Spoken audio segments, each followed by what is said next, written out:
yeah, I've suffered from depression sort of most of my life, and in the main, I've bumbled through life quite well. But I think lockdown really hit me. Um, yeah, really, really struggled. I was in a really dark place. Yeah, and pretty suicidal for about 6 months. It was in the October that I really had to do something. I didn't want to be here anymore. But thankfully, it didn't work. Ended up in the Priory for 3 months. So I think that was what saved me. Well, my story is that I lost my father at 13 years old. It's left a grief that is just never ending, and I wouldn't want another family to go through the same grief that my family have gone through. Suicide prevention is the key to everything. If we can prevent suicide and we can prevent ill mental health and make people believe that there is more to live for and that there is recovery, then I think that we're onto the right route to make a really happy society. It's horrendous being in that dark place, and anything we can do to sort of stop that. So when I came out of hospital, I knew that I wanted to do something in the city, and I couldn't find anything that had been done before, people talking about suicide. So I started to meet a few people. I met Seekers Create, I met Shaping Portsmouth, Andy's Man Club, and everyone was saying, you need to speak to Sarah. She wants to organise something like this. So that's when I started stalking her, and I came down, arranged to meet, and it went from there really. Sarah had already had the idea she wanted to do it in Victoria Park, and had, I guess, a good relationship with Jackie anyway. And then we were right, let's do it. So we'll be able to say, yeah. it might be say, on the day you'll see someone By the hall, making a community. In my head I was thinking, okay, it might be happening next year, but then Lara walked in and said, well, why has it got to happen next year? Let's do it this year. So the rest is history really. So we just went full on into making connections, meeting people, networking, and trying to get people on board with the same passion and vision that we had to help Portsmouth, become a real city for suicide prevention. Hi there, we're Seekers Create, and we're a creative community engagement organisation. And this is Claire, I'm Steve, and we got involved in this event because quite a few months back now, when we were doing some work here at Make with Sarah, getting to know her, she told us her story, and she said she had this idea about an event that she was going to do, and we loved it, and straight away we said, well, whatever help you want with that, just let us know. That evolved, and then she met the lovely Lyra, and the thing evolved a little bit again. So what we're doing is we've offered to curate creative space. A creative space, yeah. But what we do, we actually take our art to the people so that then they can add their words or their doodles. So we'll have different symbols on our trail relating to different questions that they can think about themselves, and then they can write their words or doodle their pictures within those symbols. So, and it's a really nice sort of way of collecting people's thoughts and feelings. Hi, we're Lucy and Louie from the Breastfeeding Network, and we give information and support for people across the city about infant feeding. My name's Carolyn Barber from the Good Mental Health Cooperative. We're based in Portsmouth, small social enterprise working towards good mental health. Everyone can work towards good mental health, no matter what their starting point.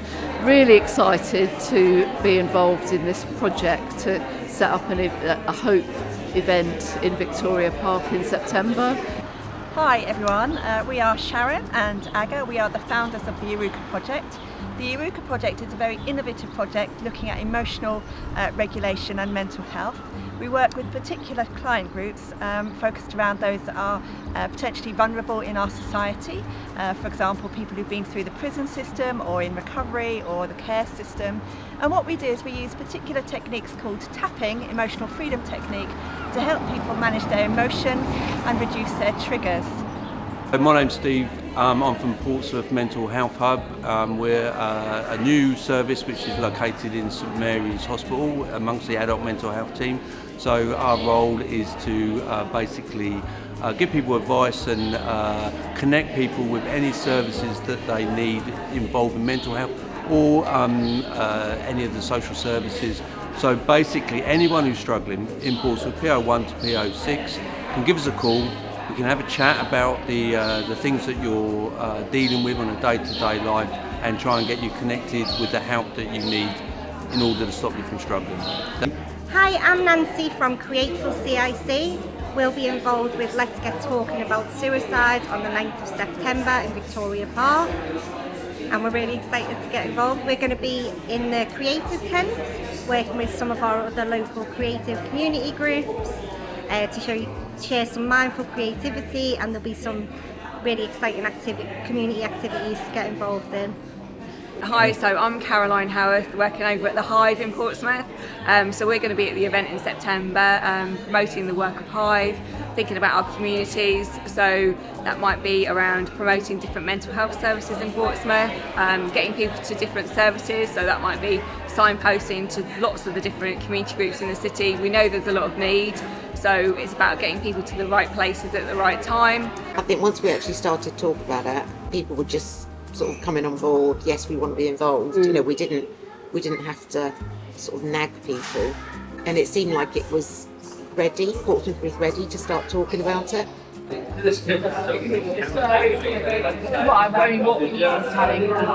I was just saying, I'm really humbled that I've come here because I used to be I was very, very suicidal. A fractured mind is a beautiful mind.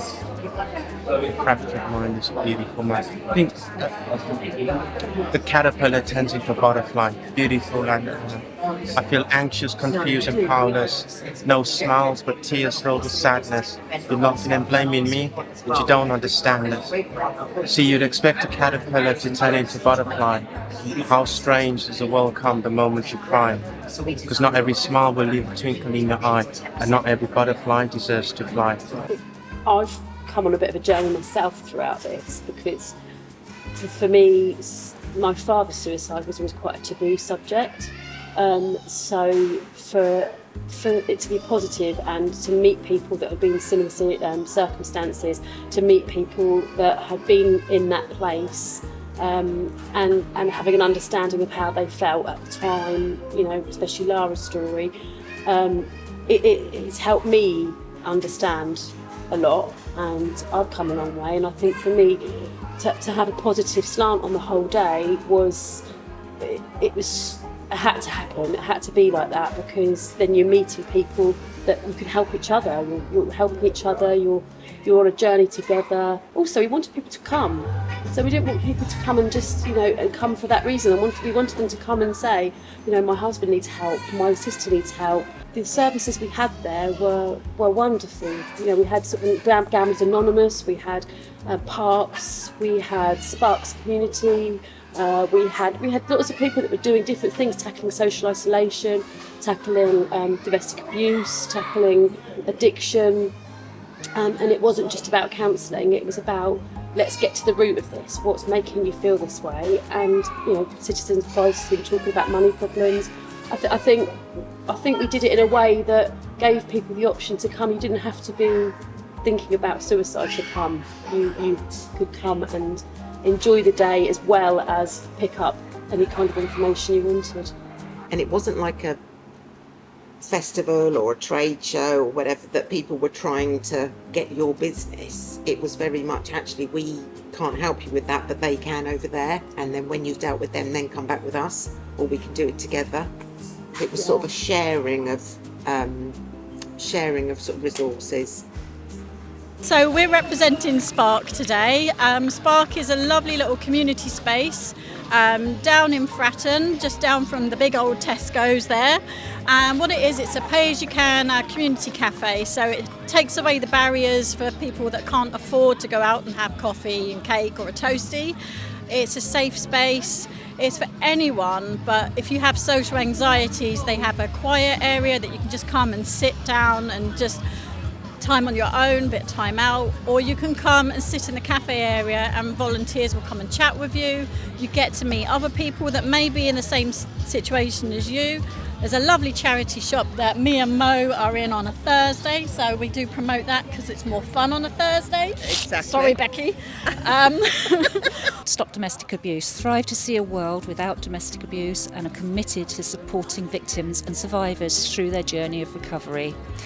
We're here 24 hours a day for women and men in their hour of need, providing tailored support to empower survivors to take back control of their lives. Hi, I'm Esther. I'm the clinical lead here at Parks. We're a service that supports people who've survived sexual abuse and domestic abuse. Predominantly counselling, but we do some community work as well and some activism work with young people. We're here today with a big elephant that's come out of retirement. He's not been out since COVID. The idea being the sexual abuse and domestic violence is often the elephant in the room, and so is suicide, and we want to kind of change that and start people talking. So we're inviting people to add notes of support or raise their voice up and kind of help us talk about the elephant in the room. I'm the manager for Advice Portsmouth, and we're here today to let people know that we can provide help and support. It's all free. The support we provide is advice and support on debt, housing, consumer, family, welfare benefits. Hi, I'm here from Early Help and Prevention, representing the LGBTQ Youth Service and the Young Carers Service. We're here today to promote our services as a support network for people who are young carers or members of the LGBTQ+ community under the age of 25. We offer support one-to-one and group spaces for those people to access support and advice around all kinds of matters and holiday activities too. So hi, I'm here with Papyrus Prevention of Young Suicide. So we're the UK charity focused on the prevention of young suicide. And we've got a number of different ways in which we do that, in which we try to work into that cause. So we've got our Hopeline 24/7. So that's a suicide prevention helpline staffed by trained volunteers. It's open 24/7. People can call, text, email. We've got web chat as well. So the number for that is 0800 068 4141. We also do training in communities, so we'll train school teachers, college teachers, unis, workplaces, whoever will listen to us really about suicide prevention skills. And we also try and do influencing work as well, kind of on social media, but also at the policy level with government. Hello, we work for Citizens Advice Portsmouth. We're a service open to people in the PO1 to PO6 area code, free of charge. You can literally come and see us at Ark Royal House on Winston Churchill Avenue from 10 o'clock Monday to Friday. We are open to any questions at all and free advice. Just pop in to see us if we can't answer your questions or we can't refer you into one of our projects. We'll do our best to find you the right service within the Portsmouth area. Great to be here today at the Make Let's Talk About Suicide event. It's lovely to see so many different organisations and people coming together to discuss the topic, what support's available and what avenues they can go down for a variety of mental health issues. So I represent a couple of organisations here today. I'm here on behalf of the Man Gang, which is a men's peer support organisation. We used to call ourselves a mental health organisation, but we're not. It's not just mental health people struggle with. But the big van, the high-vis van that you can see there, I'm also an ambassador for a construction industry charity called the Lighthouse Construction Industry Charity. And it's our vision at the charity that no construction worker or their family should ever be alone in a crisis. We wanted to have bands there, but not just bands. We wanted bands that got it and understood, and one of the bands had lost one of their members to suicide quite recently, so they understood, and I don't think we could have ever anticipated the feel in the park that day. And I think from looking at accessibility, it was an open space, you didn't have to go through any doors. But I think we thought about everything as to what barriers would there be, because even calling it Let's Get Talking About Suicide, I asked quite a few people on the day, how did they find that sort of title or name of event, and they just wanted to come along for help. they just wanted to come along to actually see what there was available. The stories that came out since, we've had a lady that has seen a niche for, or seen an opening that there's no one there to help with older children that live with a parent who have mental ill health, and they're getting together now and meeting on a regular basis. One of the band members said to me that he'd never been on stage and done a gig sober because his anxiety got to him so much. He always had a drink before he went on stage, and he said to me that he didn't that day, and he said he was so pleased with himself for not doing it. I just think that the positivity was coming from everybody in the park that day. I mean, you could really feel, it was almost, you feel like the love in the park for everybody. You know, there was lots of hugs, there was lots of tears, there was, the memorial tent was just beautiful, and to see people's pictures and making those people real was just incredible. I don't think we could have planned to have that atmosphere. No. Could we? No. And I think having the different activities as well, you know, the wellbeing activities, we had like yoga and storytelling and body combat and Zumba and dance and the bands playing, and there was art activities and creative opportunities with the mural. There was so much to do as well, and bubbles, and you know, it was showing that life has got more to give. And it was nice that there was people in the park that, like we said, there was no thresholds, there was nothing to walk over or into, but even people in the park that were just wandering through the park came over and just saw what was going on, and you just don't know how many people you touched by it, really.